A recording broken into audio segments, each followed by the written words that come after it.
All right, here we go. And welcome to another episode of Habs Unfiltered. I'm your host, Blaine Pudvey, and I'm joined now by a very special guest who's going to talk a little bit about the draft and what they saw and what we were doing, and that is the prospect Don, Anthony D. How's she going? It's going well, man. I had my first draft of all time. It was fun sitting there. You know, it was cool to see these guys kind of graduate after you talk to them and watch them the entire year. Yeah. And it was kind of something different that I hadn't experienced. So I'm I'm awesome. I'm on cloud nine right now. So for my listeners who may or may not know, um, open disclosure, we work together on in a for a scouting service. So why don't you walk them through the scouting service, what we do, and what your role was?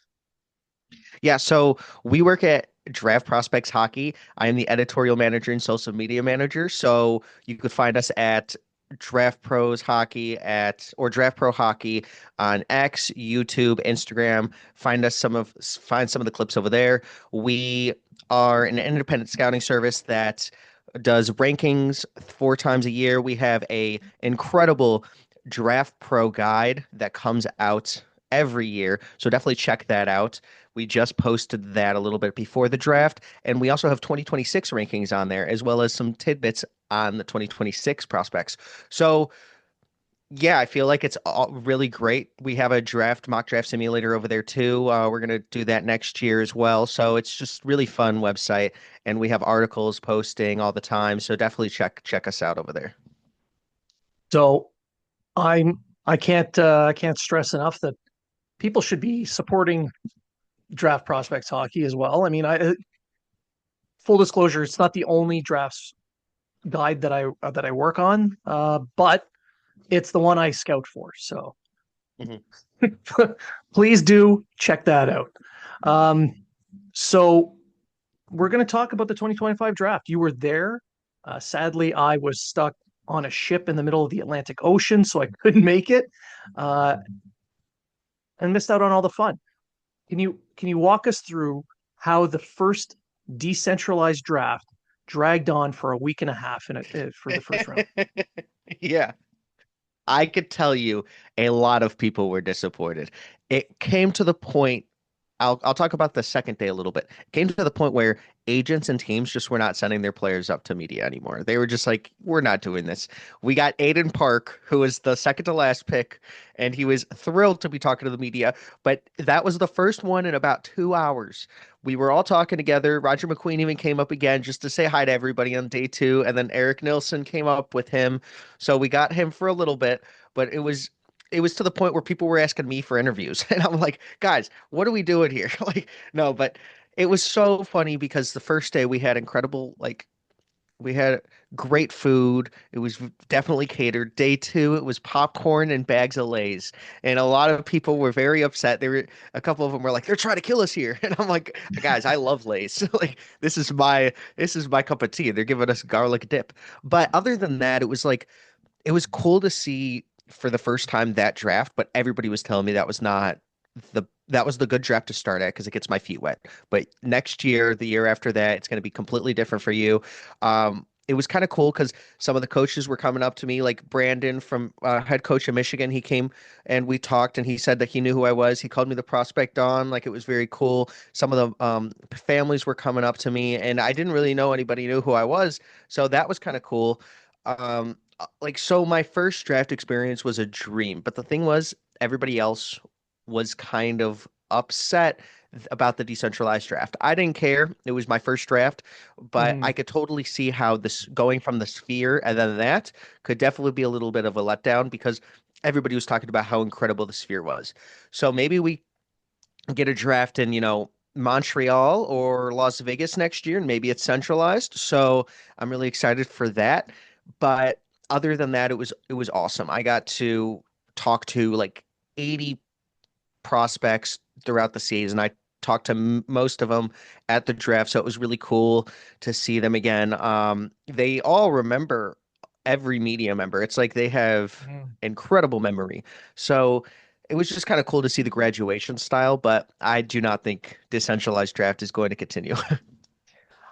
Honestly, having been to many centralized drafts and then watching the decentralized, I'm kind of glad that I was stuck on a ship in the middle of nowhere because it was more fun to sit on a ship without power at one point than be at that draft. I mean, having lived through a lot of drafts, watching it happen, the experience that you get with the centralized is it's a melting pot. There's Mhm. everybody there. Like you're talking about the players and the agents and coaches and stuff. Yeah, they were there, but you also have league officials and NHL management types, NHL coach, everything agents, the whole nine yards. They're all there. They're all milling about. Everybody has access. It's a really unique experience amongst the major sports in North America. So losing that one unique aspect for something like this, it just felt wrong. Yeah. Yeah.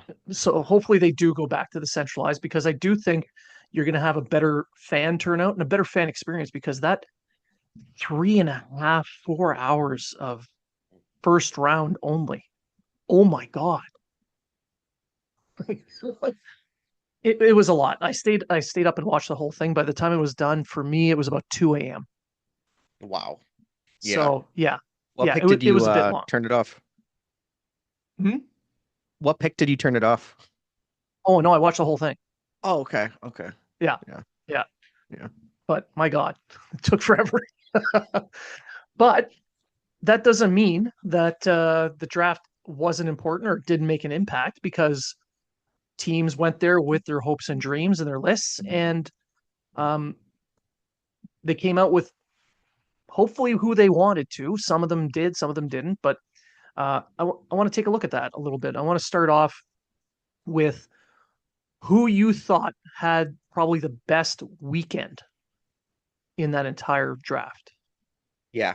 So, in my opinion, I think the Flyers obviously had an incredible weekend, but I will say everybody was a little disappointed about the Nesbitt pick, but they had 22 and 31. I think that they had incredible value with getting Murtag, Amico, Van Sagi, Matthew Guard. So I think that that was a one. I think the Sharks did incredible getting Ravensburg in.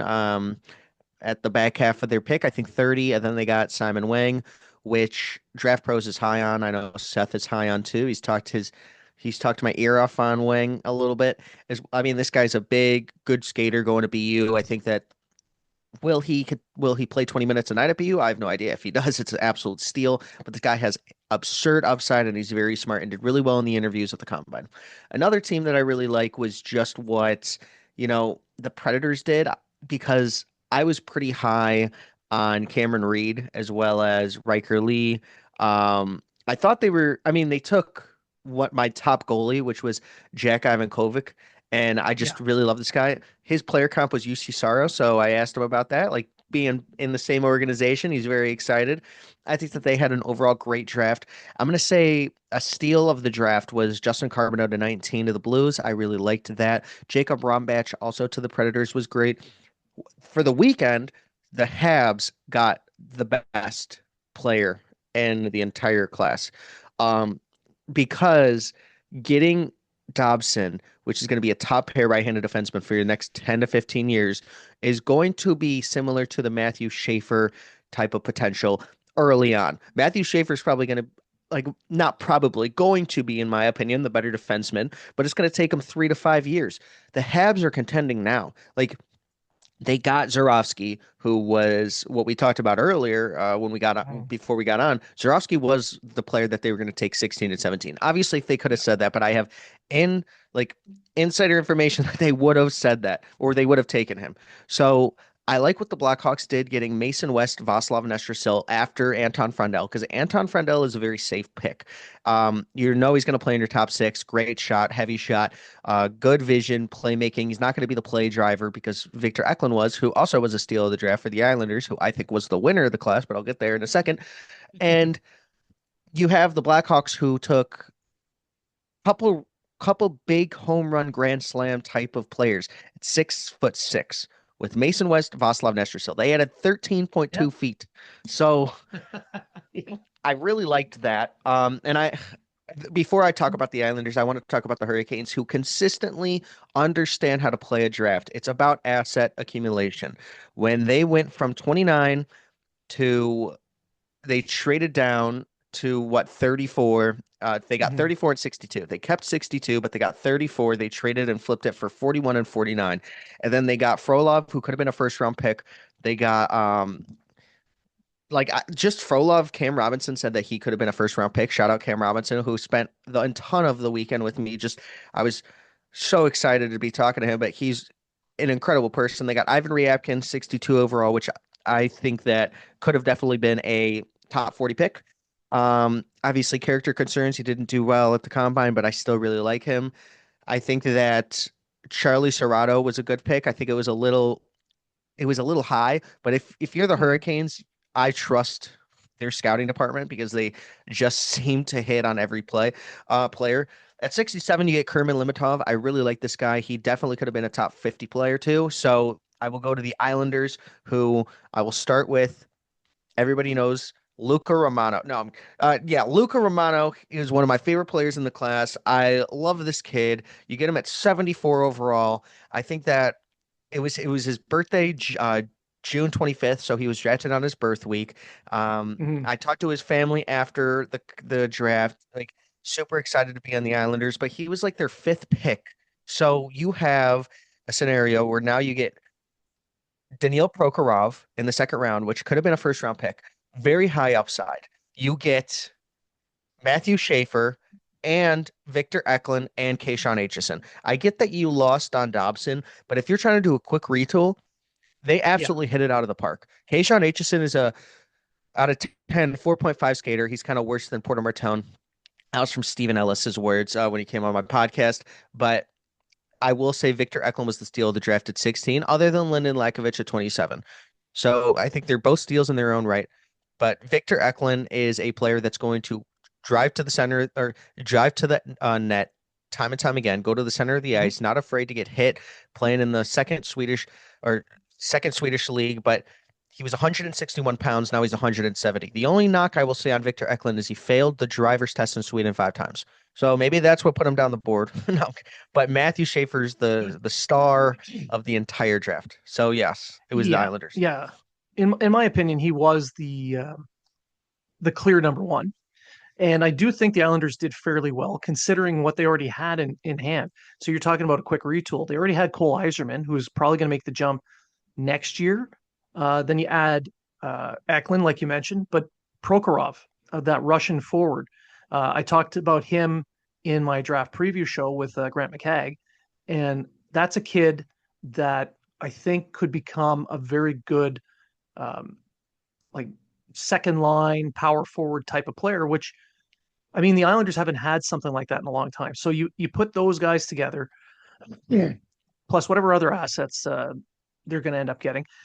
I do think it'll be a quick turnaround. I like the Islanders draft, but for me, for my money, the Flyers won the weekend. They went out and they got six top 60 picks, uh, and apparently it had to be at least 6'4" to get on that ride. They just added a ton of size.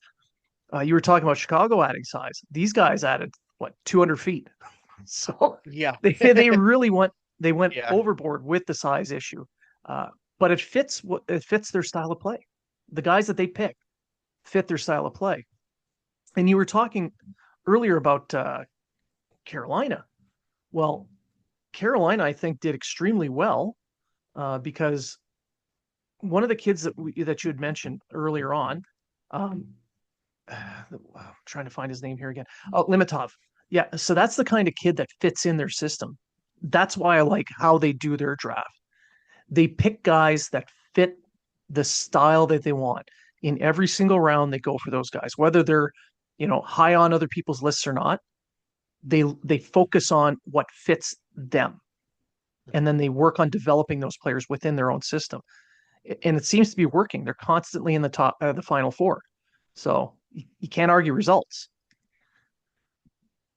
You really can't. Yeah. I mean, but still, for my money, it's Philly wins that weekend because I feel like they got more pieces that will fit what they need to do in the next couple of years. But this is a Habs podcast, and I do have to agree that they did well. I think they did really well. Not the best on the weekend, but they're up there because, like you mentioned, they Yeah. they got the kid that they were going to pick at 17 at 34.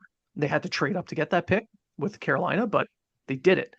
So, like you said, they got Dobson, then they got their guy at 34. Um, but more to it is what they did throughout the draft. So they focused on filling systemic needs as well. So Papanakis, the centerman they picked in the third round, Six six five. Yep. four, big kid, solid defensive center. It's going to take some time, but that's a kid that has third line center potential. LJ Mooney, you watch highlights of this kid. He's just so slick with the puck. And I honestly don't think he would have been in the fourth round had it not been for the fact that he is Cole Caulfield sized. Yeah. Well, that worked out. But do you see what he's doing at Dev Camp right now? He's the Yes, he, yeah, he's the winner of Dev Camp out of any any Dev Camp right now. And obviously that could change, but that dude's going to be really good. he is. And in my opinion, the biggest later round steal or gem in this draft weekend is Carlos Handel from the Halifax Mooseheads. Now, full disclosure again, I live in Halifax. I watch this kid play a lot, but you have a German import show up to Mooseheads camp, become one of their top pair defensemen, be a leader on that team, all as a rookie, made the all rookie team, I might add. And yeah, he didn't put up a ton of points, but Halifax was the lowest scoring team in the Q and one of the lowest scoring teams in the CHL, and he still put up 30 points. I see a lot coming from this coming season, though. That was a flat out steal. This guy, Oh, yeah. yeah, like I think he will have bottom pair ups like floor in my opinion. I do believe that he's Mm, going to be in the NHL. When I'm not going to change my scouting report on him because he fell to the sixth round. I had him near the third, late second round. And yeah, that might have been way too early, but I was talking to a lot of people early, like right before the draft, and everybody was talking about this guy. I went on podcast after podcast, Colton Davies from Daily Faceoff, and like he was so high on this guy. Like I feel that this was just an absolute steal. The Habs, time and time again, have been stealing drafts. I'm a Blackhawks fan, so the Demidov thing still hurts me. I still talk about it to this day. But you guys got Lane Hudson, and I think you might have got a Zarovsky type of steal there as well. Maybe if they were at 16 and 17 and they didn't do the Dobson trade and they see Victor Eklund on there, it changes their plans. It would have certainly maybe. changed mine. But you got the guy that you wanted to get. He was a Mhm. first round talent in their book. So you also got a first round pick. And it's 34 in a draft where you have a selection of players from like 20 to 40 that could similar be taken. So really like the Habs class. I'm just so jealous of you guys, Sebastian High, blue chip prospect, all my friends that are Habs fans that texted me immediately like, we're the best team ever. It's like, yeah, I know. Like, how did that happen? I literally have not seen a playoff game since like 10 years as a Blackhawks fan, but it's whatever it is. You guys are in a really good spot. I really like everything that you're building over there. Dobson is a heck of a player. So, and getting him on that contract after we're seeing all these other contracts, we see Keandre Miller's contract at 80 million. So, what he got 7.5 or 60 million, sorry, 8 for 60, 7.5. Like, and then you're getting Dobson at 9.25 or whatever it was. I'm taking the Dobson contract. So right-handed defensemen are in like that is you saw what JJ Peterka went for. It was a right-handed defenseman that's solid. So yeah, Yeah. getting Dobson for that cheap of a price as well as getting Zorowski, who is going to be your 17th, it's just you can't do better than that in a draft. Well, and I'm looking at the contract, the 9.5. over eight if per year for 8 years with Dobson. And then you look at guys like Provorov that got 8.5, who's a Yeah, second pairing guy. This is a top pair yeah. right-handed D man making $1 million more. Like it's when he said he left money on the table, it's true. Like, don't get me wrong, 9.5 Probably is still a 11. lot of freaking money. Yeah. But yeah, it could have been. It could have been. Um, but yeah, so the trade itself, that was the biggest move of the weekend. Uh, the Islanders kind of had their hand forced into moving him, and he didn't want to sign with anyone other than Montreal, so kind of forced the return they got. They could have probably gotten more from Columbus. I think it was Voronkov was on the table along with Yep, their it two was. picks. And well, it was only one pick. They wanted 14 and 20. Yep. Okay, all right, and that would have been a better package, but he didn't want to sign there long term, so off to Montreal he goes. So that's a big win for the Canadians there. Getting the guy they wanted in the second round from the first round, huge. Yeah. Now, don't get me wrong, he's not someone I would have thought they would have had at that point, but that was their call. They made that decision, and this kid's highly skilled, albeit he plays in a lesser league in Russia.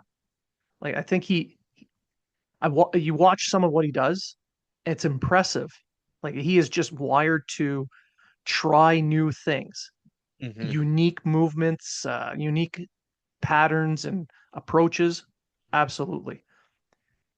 But some of it's not going to translate. So that's stuff that he's going to have to work on. But yeah, overall, the Canadians weekend was amazing. And then they follow it up with a couple of trades yesterday. They get Budzik for Yeah. Mayu. And the hmm Mayu trade only happens because they got Dobson. It was just too crowded at that point. It was Yeah. redundancy. Good moves beget Mhm. more good moves. And then Reinbacher is now slated into his normal spot at a top four second pair, in my opinion. So it's a multiplier getting Dobson. When you get your guy, and the only weakness, in my opinion, now for the Habs is a 2C. And obviously, Kirby Doc's going to be a fill-in. But Kirby Doc is a good player that just had a ton of injury bad luck. And obviously, as a Blackhawks fan, I've watched this kid for since 2018. Obviously, he was drafted 2019, but you know, in my opinion, it was just so sad what happened to him. He tore his ACL against the Blackhawks because Jason Dickinson threw him into the bench. And, he asked the Blackhawks that he wanted to play in this international tournament right after he got drafted. They said yes. He broke his wrist because he was actually trying to hit somebody. I mean, it was just so unfortunate. So I'm hoping that man gets gets back on track. But you guys are probably signing Line to a team-friendly contract, 4 or 5 years, for smaller AVA, which is what I'm hearing. And then the Habs are going to continue to develop incredible players because that's what they've been doing. Getting Lane Hudson as basically your number one and number two picks in that class. Because if there was a redraft, Lane would probably go one, Slav might go two, or whatever it is. But Yeah. so they just continue to hit it out of the park. You need to get value during draft week, and that's what they did. Yeah. And that's the thing, right? They, again, like I mentioned, good moves beget more good moves. So hmm they form a plan and they stick to that plan. And that in the long run, it may not seem that way from when you're looking at it on a day-to-day uh, movement, but if you're looking at it year to year, um, there is going to be linear progression. And it seems to be getting there. And because some of these guys are starting to turn out, it's improving. You're getting the team noticed more. Players want to go there, like the Dobson issue right there, which then continues the snowball effect. Um, if you're a Habs fan, you should be very excited by what Oh this yeah. last weekend has provided. hmm And like you said, the one glaring hole is 2C. And it's not going to get fixed by signing a free agent either. It's either a trade or they wait until next year. Oh, yeah, Hage. I really do like Hage. I just want to say this. Yeah. If he is a true center, which you could play him on the wing, it is what it is. Hage is going to be a good player. He played phenomenal at Michigan. I really like Michigan's development program. I've continued to say this since the Frank Nazar, Adam Fantilli, all of these players. I really like what they do over there. So I'm big on Michael Hage. I cannot believe he fell past that. If I was drafting for the Blackhawks, I would have taken him over Sasha Boivois. But obviously, Sasha Boivois has turned into a really good player, played well Yeah. at North Dakota, and now he's going to BU. So obviously, it was kind of a toss-up. What do you want? But Michael Hage, based on pure skill, was the best player that one of the people that I talked to that trained with Misa Schaefer, Quentin Musty, um, Porter Martone, they said Michael Hage was the most skilled player that has ever come through there. So take that with what you will, but I feel like this guy's going to be a really good player. And if he is your 2C, then that's awesome. But I do believe the Habs are going to acquire the 2C because have kind of done, they've kind of acquired a lot of their weaknesses recently. So I would not be Mhm. surprised if they acquire someone really good. And that kind of points to what you mentioned with Carolina, where they know how to do it. They just build assets, they acquire assets, and that's exactly what we're seeing Montreal do at this point. Something we haven't seen from them in a while or decades, where they're accumulating valuable assets and then using them to not just to draft guys that will fit in the long term, but now we're seeing them use them as trade assets to get the pieces they absolutely need.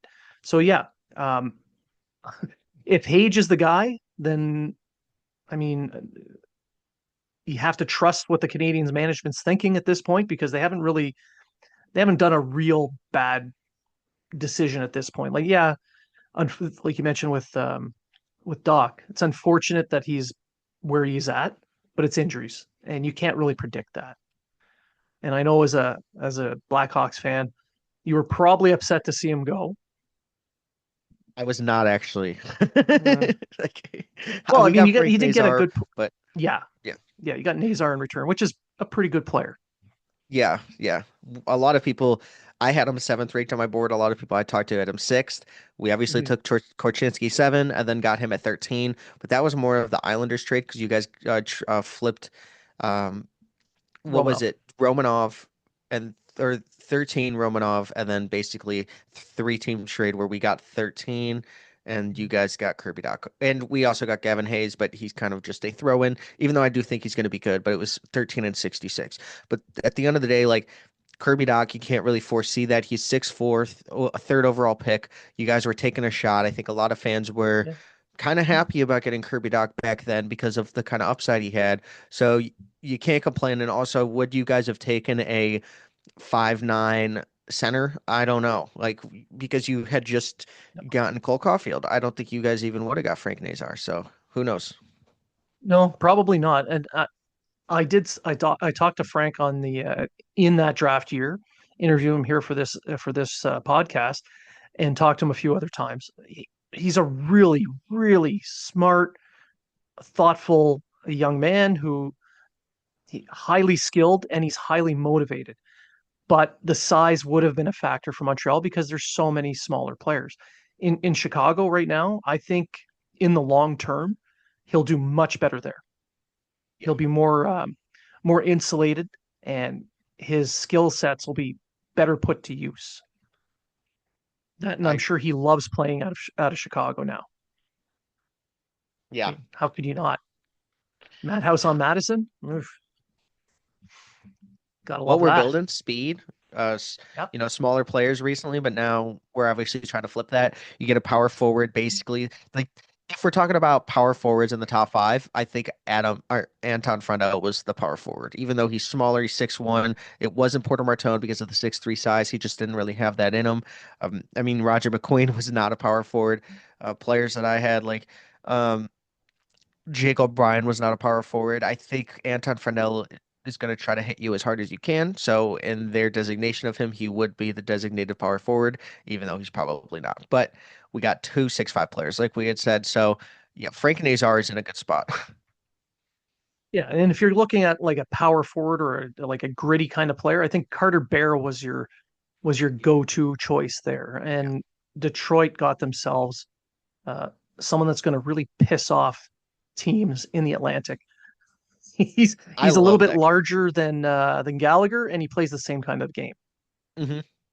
Yep. So I actually asked him, I asked Carter Bear, did you grow up watching Brandon Gallagher? And he said, yeah. He also said that his pro comp was Brandon Hagel and more of a playoff player, very hard skill, tenacious. When his dog started howling in the interview because he was back at home. It was right after I was the first person to get to interview him right after the injury, which, he actually was very upbeat about it, and he was already skating like 3 weeks after because it took a little while to get the interview because obviously what happened, but he yeah. said that he was going to be participating in off-season workouts and some drills. But the thing is, my dog's name is Bear. So when his dog started howling, my dog started howling, and I said, Bear, stop. And he kept stopping. And I had to tell him, like, no, my dog's name is Bear. So it was a really great moment. But Carter Bear's a great kid, great person, and a great player. All right. And so right now we're kind of gonna have to take a quick break. But when we come back, Anthony and I are gonna dive right back into the draft. So stick around. We'll be right back. And welcome back to Abs Unfiltered, part two of our draft look back at the 2025 draft. So we were talking about the Canadians and how they were doing. We're looking, we saw the best. We spoke about who we felt did really, really well. Um, and we alluded to steals a little bit. So why don't we just get right into that? Who do you see as your top steals?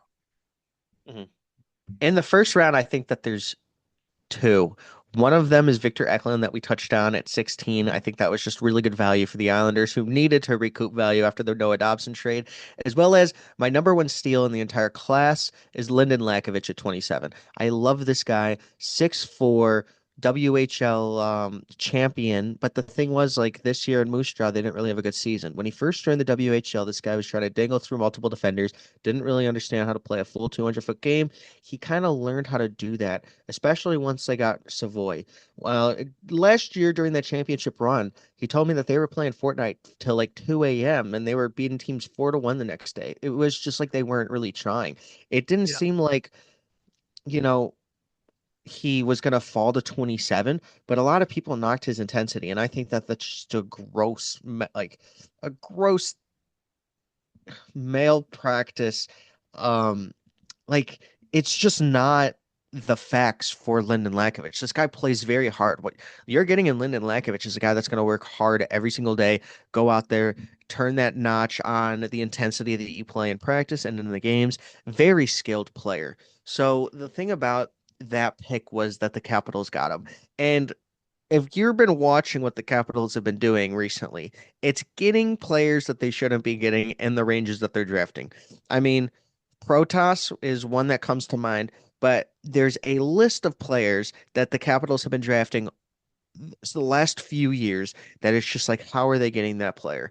It's very Hurricane-esque, even though Hurricanes kind of take more risk, and then it's like, oh, how did he fall? Or they trade back out of the first round because they never use their first round pick. They always get two second rounders somehow. But the Capitals did a really good job because, in my opinion, the teardrop from a Lyndon Lakovich to a Sasha Boumedienne is very, very high. Like the fact that they got him and then the next pick was Boumedienne and then West. I thought the Blackhawks were going to trade up for Lyndon Lakovich, not West, even though he was already off. But I thought Mhm. we have to give Vaslav Nestercil at 25. I've been calling that since, January. And then you get the guy in like Riker Lee, who also grew. So two guys that grew 6 inches in a span of a year. Riker Yeah. Lee and Lyndon Lakovich went back to back. The other steal I will say is Malcolm Spence, 43 to the Rangers. I absolutely love this kid. He could have went in the mid Yeah. first. So those are two. Shane Van Saga to 48. I really, really admire that pick for the Flyers who have a ton of picks. I think that's just a safe, you know, bottom six player that's going to be a really good player for you on your bottom six. Ivan Ryabkin at 62 is really good. Jack Ivankovic at 58. I liked Kurbin Limitov, who we talked about. As well as I will say the last name is Cameron Schmidt, 94 to the Stars. That was their first pick. So they went out swinging. Yeah. Well, I mean, if your first pick is in the fourth round, you may as well try for a home run swing. It's a Yeah. complete. a complete hit out of the park or a complete whiff. So why not, right? Um, and you were talking about Malcolm Spence. I think he might have slid a little bit because he's choosing to go to the NCAA now. Mm. So maybe it's something where it's going to take a little bit of time before they can get him. I'm not sure why he would slide to the second round, but that's a kid that, he's 70 some odd, 74, 75 points, over 30 goals on a team that was kind of middling. That's somebody that I would definitely have taken a hard look at. Um, and, Lakovich having grown the way he did, I know he slid because teams saw him as someone that wasn't consistent with his efforts in the games. Like you talked a little bit about playing video games and whatnot late in the night.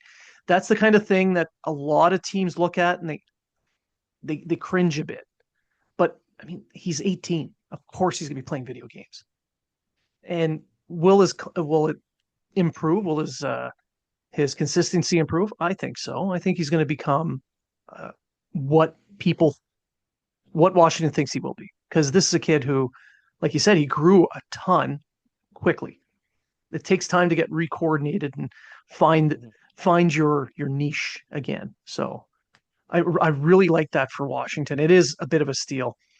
But the one pick that really confused me in that first day was Mason West, a Yeah. high school Yeah. kid. Junior. He didn't know it was his draft year. That's a little tidbit. He did Really. not know it was his draft year this year. Yep. So he's Because not he was a so junior. yeah, exactly. So kind of it makes me think he's not that focused on the sport. Uh, Granted, he plays Yeah. football as well. I get that part, and it seems like he's a good football player. But if you're going to get picked in the first round, you got to make hockey your priority, and you got to think you'd be a little bit more focused on it than, huh? I got picked this year. Well, weird, like just Well, out of the blue. so obviously he was at the draft. I got to talk to him, and Yeah. then I told Johnny Lazarus about the draft year thing earlier because Mm. Cam Robinson had told me about it when we were out to dinner, and actually Mason West was sitting next to us so in the other booth. And I will just share this story really quick because I thought it was funny. James Hagen's whole family was sitting behind us, and then they all left. 2 minutes later, Matthew Schaefer's whole family was just sitting there. So I was like, "Oh my God, they're going to the Islanders!" Like that, how? But it was just a coincidence. Like, what are the chances that these guys all sit at this table 2 minutes apart? Like, it was wild. Um, and Matthew Schaefer he kept walking up and down. He could not stop walking. It was the day before the draft. Like he was just pacing back and forth. I loved it. But the thing about Mason West is a lot of the people I talked to, they were saying that it was actually on their upside case for him not knowing and not putting full focus on hockey. Because they were like, this guy isn't even focused on hockey. Like, what is he going to be when he is focused on hockey? He doesn't want to grow anymore, even though he's continuing to grow because he's 6'6" and a quarter. And they're like, we cannot have this guy be 6'7", 6'8". Like, it works for defensemen, might not work for him. But the fact that he brings a football to dev camp. I told him AJ Spellacy was also a Blackhawks player that played football. Then he was like, I got to bring a football. It was a great clip.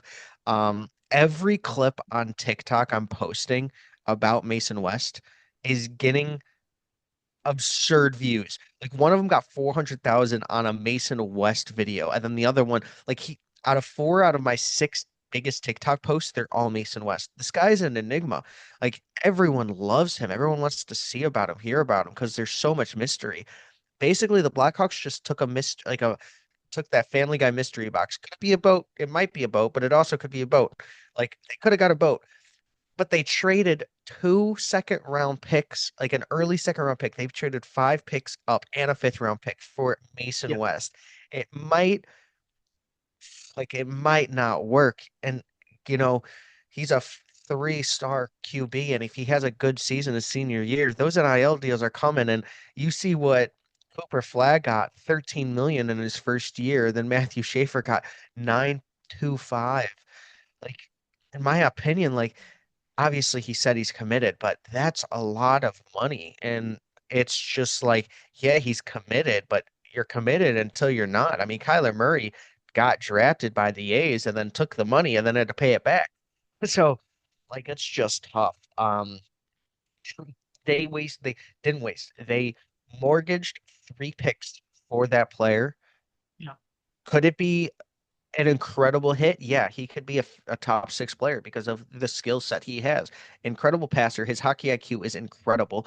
He does look like the stick handling could get a lot better. If he was Zorowski stick handling, then it would be a lot better because Zorowski has that stick, that puck on a string. But Mason West is just upside, and it's tough to see. But yeah, that was tough. Yeah, and he's going to be playing in the USHL next year, which I think is really what's going to help him. Playing high school hockey is all well and good. I'm sure, like even in Minnesota, high school hockey is huge in Minnesota, but it's still just high school hockey. Um, and with the level of skill that he has, he doesn't have to be a puck handler. He just walks through or around these guys, so he doesn't have to. He doesn't have to improve that factor of his game. But again, Yeah, this is a he did huge kid who play. Sorry, he played he 10 did play games. 10. Yeah, Yeah. but the thing is, like, in the two playoff games, he had 0 points. And is that concerning? No, but it's just interesting because you would think he'd be more of a playoff player with that size and be able to dominate there. Yeah, but how much time on ice did he get? I couldn't look at Yeah. I wasn't able to go look for it, but I don't expect he'd get a ton being that Well, he was a he just minus joined the three, team. so he got he was Yeah. on the ice for the wrong. No, but I totally understand what you're saying. Like Yeah. almost point per game player in the USHL. I think there is a ton of upside there, and he killed There's a ton, yeah. in high school. Definitely.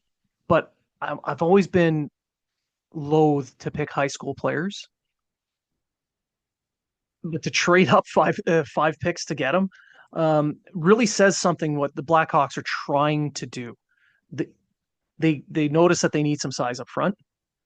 That's definitely size up front. Yeah, So same with Vaslov. Yep. yeah, yeah. So for their sake, I hope it hits, especially for their GM's sake, fellow Sudbury. You know, I actually do believe both Mason West and Vaslav Nesher will play a ton of games in the NHL. And it's just, I think Vaslav was the sleeper of the draft. You talked, like, I loved this kid. Mm-hmm. Back after like 3 months ago, he was my slot every single pick that the Toronto had. So like because the Blackhawks own that pick, I was like, he's going to the Blackhawks. He's going to the Blackhawks. It used to be 34, and then it was like, this guy's going to the Blackhawks. There was something there that the Blackhawks, like, there was serious interest from the start. Um, I think the team that was most upset that he had a boom year because he had 0 points in the USHL last year for Muskegon in 8 games was the Blackhawks because I think they were taking him regardless. Even if he was fifth round, they were selecting this guy. So like Vaslav, I think will hit. He had four brothers, and one of them drafted in the third round of the Red Wings. Andre grew up in a very good hockey family, and then Mason West is obviously that Grand Slam hit. We have so much depth, so why not? I really like when teams go for upside anywhere in the Yeah. draft. So Well, I mean, that's that's why you assemble all those assets. You've got a bunch. You do the shotgun effect. You're taking a ton of hitting a wide area, taking as many shots as possible. Lots are going to miss, but you're going to hit. There's some that are going to hit, and uh, I know that this is the kind of kid that they're really banking on hitting, just because. I mean, even if he turns into a Brian Boyle, that's a big hit, yeah. uh, literally and figuratively. Yeah. Because when you're looking at the percentage of players, the second half of the draft, 20th to 32nd, the percentages they make it to the NHL becomes like a 50-50 draw. Like either Yeah. they do or they don't. Um, So why not take the so swing anyway? exactly. The percentages don't go up if you have more shots in the second round. So why not increase your odds a little bit? So, you know, we'll wait and see what happens there. Like I said, not probably something I would have gone for, but it makes sense. It does make sense. Um, which brings me to who do you see as having the worst weekend at the draft? Okay, so in my honest opinion, I just want to say this because big fan of the player. I got to meet with him at the combine, and we had like three waters, like I keep saying this because it was just so funny, but Kendall drank a lot of water, and that's just always good. But I did not see him going 11 overall. And that is just a testament to how good of a player he is. So I just wanted to touch on that. But I think the Penguins did leave some value off the board during their draft. And I'm not saying it was Kindle to 11 because I really do like Kindle. I think he was the most clutch player in overtime out of any player drafted. I think he had like 5 overtime goals this year. He's absolutely incredible. The guy's going to put up a lot of points. But the Avs obviously had a bad draft because they only had three players, and I don't see really any of them making it to the NHL in a high probability way. It was kind of the players. I mean, I really liked what Vegas did with getting Jacob Wozniak because this guy is awesome at 55. I really do like him. His brother Victor likes every single one of my posts on TikTok. I think that's so funny. But I talked to Jacob a lot this year. And I just am really happy that he's going to be the second best prospect in their prospect pool now because maybe Trevor Connolly graduates soon and maybe he's the top, but he deserves that spotlight because this kid is going to be really good. If he was in a prospect pool like the Blackhawks, I think he could have, gotten pushed down a little bit. But this guy is awesome. But I do think that Golden Knights kind of left some value off the table after, and they didn't really have a lot of picks. So it's not based on, you know, it's based on how many NHL players I think is going to be on a team. I don't see other than one. I would say the Stars did good with Cam Schmidt, but there's nothing else there. And Cam Schmidt might not even hit. So that was just they their first pick was 94. Obviously, they're not going to be very high up on the draft boards. I like Mans Goose a lot. I think he was the first player we got to talk to at the combine. This guy could be a really good goalie. I think getting him in the fifth round was an absolute steal. Just so I would have to say the Dallas Stars are one of the bottom teams. Let's see. I think Maple Leafs did good. I liked Hopkins' pick, but obviously they didn't have a lot of high value picks. I think their first one was late second round. Let's see. Who are any of these teams like? Okay, so I'll say for the last one because I know I'm missing some, but the Jets Yeah. getting like Boumediene, I did like, but actually Victor Klingsail, who now they're both drafted together. Victor Klingsail at the combine said that Boumediene was the best player he's ever played against, and he just wanted the game to end because he was a mosquito out there. He was tied to his hip the entire game, and he was like, "Let me leave." So now he has to play him at Dev Camp, and I'm sure Victor is not happy about it, but. I really do like both of those players. Getting Victor Klingsail at 156 was absolute incredible value. Owen Martin's a good player, but getting him at 92, like that was pretty good value too. But it's just not a lot of like Boumediene could be the only player that is playing for you in a last pair role. Maybe he's a top four, but I just don't see that. I don't think the NHL saw that. So I would say those teams. I'm going to continue to look while you're talking to see if anything pops up, but Well, I agree that if you don't have a lot of picks, you can't really do that great. But it's what you do with the picks that you got. yeah. That's how I'm kind of looking at the performances. Like what are the teams um, looking for out of these players? What's the overarching theme through those prospects that they're picking? And when I'm looking at Edmonton and the picks that they made, it just doesn't seem to really fit what they're doing. Like, yeah, they had Lewandowski. That kid Yeah, David is something Lewandowski. that they need. Yeah, that he's a big kid. He plays a gritty game. That fits what they need. But then the rest are kind of a little bit everywhere. Like you don't.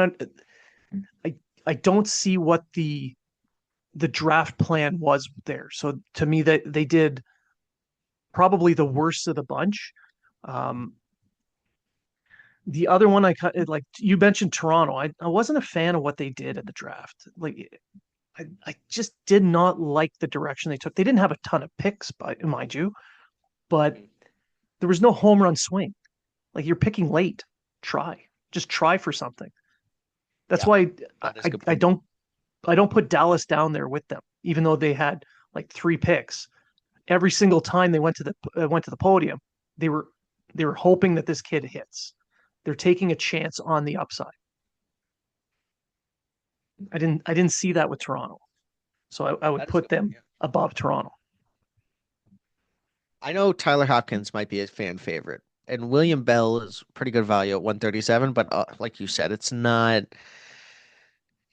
Cameron Schmidt is why the Stars probably have a better grade on some people's boards because he was a player that could have, like Craig Button had him eighth overall in January, February. Mm-hmm. So to get that guy at 94, that's free. That's literally a free pick. And he could replace Stankoven. They've obviously done well with the smaller players. Yeah, that's the thing, right? I mean, I do like Schmidt. I didn't watch him a ton, but this is a kid who put up. He scored 40 goals. Like you don't just do that by accident. And I think his rookie season he had 30. He's one of the most skilled players in the entire class. Like, I have no idea what was going on with 94, but like, I would have taken him like before a lot of players taken. Like, why would I Yeah. want a checking role bottom six player instead of just a Cam Schmidt or even LJ Mooney or one of these players that is going to make the fan base really happy looking at your highlights, even if you're having a bad night, and just maybe he hits because. Like you said, it's a percentage. When you get into the third, fourth, fifth round, it's very, very low percentage that these guys are going to play 200 games in the NHL. So, like, like Cam Schmidt is a power play weapon. Like, say your power play is terrible and he's in the AHL, he's like 0.75 point per game. You're like, hey, come up for the power play. Let's just have you here for the last 9, 10 games of the season. See what he did. See what he is. He's gonna make some noise. It's gonna be exciting. I would rather have him than I'm not going to say any names, but I'd rather have him than some of the players that were drafted ahead of him. Like, so it was shocking. Like, even I'll say Charlie Trethway for the Penguins. I actually really did like that pick. I thought that like David Bedkowski, um, Cooper Simpson for Boston, Maceo Phillips for Calgary. There were some players on the board left. Like, and then they quickly got drafted, but Cam Mhm. Schmidt was one of the best players available on the board for a very long time. Christian Epperson was one of those guys, Mason Moe as well. That third round really stands out to me because it was one of the deeper third rounds that we've had in a little while. And then there was a clear drop off. So, but like you said, Dallas did unbelievable because you got great value at home run swings with the low picks that they had. I honestly think that he was only there because of size. When you're talking about like we mentioned percentages that these players make it or play 200 games, GMs tend to play it safer with some of these later round picks because you get the bigger kid, he's more likely to play in a role in the NHL in some capacity, give you a few games because you're not looking at him to be this skilled player. You're looking at him to just fill a bottom six role or a Yeah, bottom pairing role. Whereas Cameron Schmidt, if he hits, he's a top six player. If he exactly. hits, so and you see the success some of the smaller players are having in the NHL now. A guy that can score 30, 40, maybe 50 goals next season with in the WHL, which is a very physical league to begin with. Uh, he's proving that size really isn't a limiting factor for him, but teams still look at that. Yeah, and I will say Adam Banach also fell into the similar range. So you had three players, LJ Moody, Adam Banach, and Cam Schmidt all fall hysterically low. Like it was funny. There was no at the draft, which is very good probably, but media should probably have this like Megan's top available because they have it on Mm-hmm. the draft. We don't see that. So a lot of us when we heard Cam Schmidt was still on the board, we were kind of shocked a little bit because we're going back and forth to an interview, so you have to be at two places at once. You kind of don't really know. I like if I was sitting at my house, I have a whole thing. Like I have like I am ridiculous when it comes to the draft. Like probably addicted more than passionate at this point. But I will know every player on the board. I will know who's left at the draft. I had no idea. When I heard Cam Schmidt, I almost dropped my lays that I had and I was like, what is going on here? I could not Yeah. believe that. And for to piggyback on who I thought had a tough draft, I just want to say this specific draft pick. Um, because I did not think this was a good value pick. At 20 overall, Andreyanov just signed a contract to 2030 before the draft. So they picked him over any goalie in the entire draft, which Ravensbergen was probably one on most rankings. Jack Ivankovic and then Frolov were 2, 3. They took Andrianov, who had good stats, but at the same time, you're waiting 5, 6 years to get him. You basically drafted a goalie for the next regime. Like that's how I see this. You drafted a goalie for the next regime. Did you not get Noah Dobson because you are stashing Andrianov? Like, is that what happened? When you draft a guy for 2030, that makes very little sense because a goalie like that was a risk pick no matter what. You could have Yeah. traded down. A lot of teams were probably calling about Lakovic. I mean, like maybe not, but there were so many players on the board. I was just shocked at that pick. I really like Jackson Smith. Yeah. I think he's great. I was surprised at that. That was a shock. Yeah. I was surprised to see him go as the first goaltender, especially not just because of his contract status, which is a problem, but the size. The goaltenders now, you need to be about 6'2", 6'3", and athletic. He's a little undersized for a goaltender, which makes it harder to project him as a long-term starter. And to pick him at 20 when you could have traded back, like you said, or why not go for Ravensburg? Someone who's proven himself internationally, and he's a big kid who's very athletic. He fits more the prototype. So yeah, I just it, I wonder what they saw there. Do they think they can buy his contract out and get him out sooner? Yeah, that could be. I didn't really think about that, but EP Elite Prospects has him listed at 6'2". I did not know he was 6'2". I thought he was 6'1", maybe 6 foot. So that's Yeah, interesting. yeah, Um, maybe he grew since then. He was not at the combine. it's Um, possible. but I was shocked. I had no idea that was even in the realm of possibilities that were happening.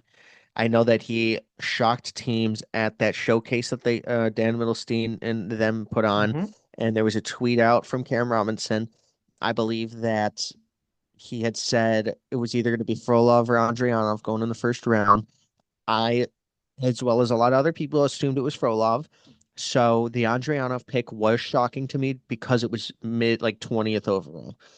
I think Yeah, that they left a value on the board, and that's the only thing about drafts. You can get incredible players, but can you get them with the value that you're getting them? You can pick a third line checking forward anytime in the draft, but if you're picking them in the first round, it's going to look a lot worse if you're picking them in the third round. That's just kind of my cup of tea when it comes to drafts. If you're taking a goalie that you said actually it makes a lot of sense, can they buy him out of his contract? That would make a lot more sense. But you're taking a goalie that could be the goalie for your next regime because GMs like coaching staffs, like their coach probably was like, well, I only have 2.4 years on average here. I'm never going to get Andreyanov. Andreyanov probably isn't going to be ready in 3 to 4 years. I thought it was a little bit of a risk. With that said, who are you going to pick? But I would have rather had Columbus package the two first round picks they had. I know they had Jackson Smith 4 on their board, but like package them up and go get Jackson Smith. I know that they obviously got Jackson Smith and Andriana, but it was just a little interesting what they did. yeah, Yeah, yeah. I think this was their backup plan. They were trying for Dobson. They swung on it and missed.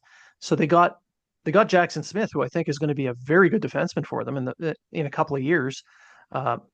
but then at 20, yeah, the value of the pick at 20, if you can assume that the goaltender's not going in the top 25. You Yeah. just can't. And if that's the guy you want, you pretty much guaranteed that if you move back to even 26, 27, you'll get your guy plus another asset. So that was the confusing part for me. I don't know what he did at the combine, at the Gold Star combine, but whatever he did impressed the heck out of them because I guess he was they took a floating on big the ice. swing. Yeah, did he stopped everything, including any mosquito that went by. Like I Yeah. don't know what he did, Yeah. but it's something. Um, but anyway, that pretty much does it for this episode. Is there any last little thoughts that you wanted to throw out there? You know, I had a great time. I will say I want to shout out Braden Coots, who went to Vancouver 15. I really like that spot. And also the best story of the entire draft was Roger McQueen getting 95 as his jersey number. That is freaking awesome. I love that. James Haggins at Boston was a great value. Jacob Bryan to Seattle was really good value. We all knew Brady Martin was probably going to go top four, top five. Utah got Caleb Desnoyers. I really like Anton Frandel, and yeah, I think that this was a really good draft. So I think the depth is going to be really good one. I think 2026 is going to be really good on the top, but the depth's not going to be as good. So it was great to talk about this for a very long time. And yeah, this class is over probably until the next Yeah, 3 years, and then we reevaluate our rankings. and hope to God we were right. Yeah, and if we're not, we don't tweet about it. No, I'm kidding. That's right. Only the stuff we were right about. Um, so for my listeners, if you wanted to check out Anthony, go to Anthony, find Anthony Donati on Draft Prospects Hockey, social media as the Prospect Don. You're probably going to see him on 50 or 60 podcasts over the summer. But Anthony, thanks a lot for coming on the show. Really appreciate you coming out here, and I can't wait until we start scouting next year's draft class. So, for my Yeah, listeners, thank you very much for tuning in. Uh, and if you're talking about it, so are we.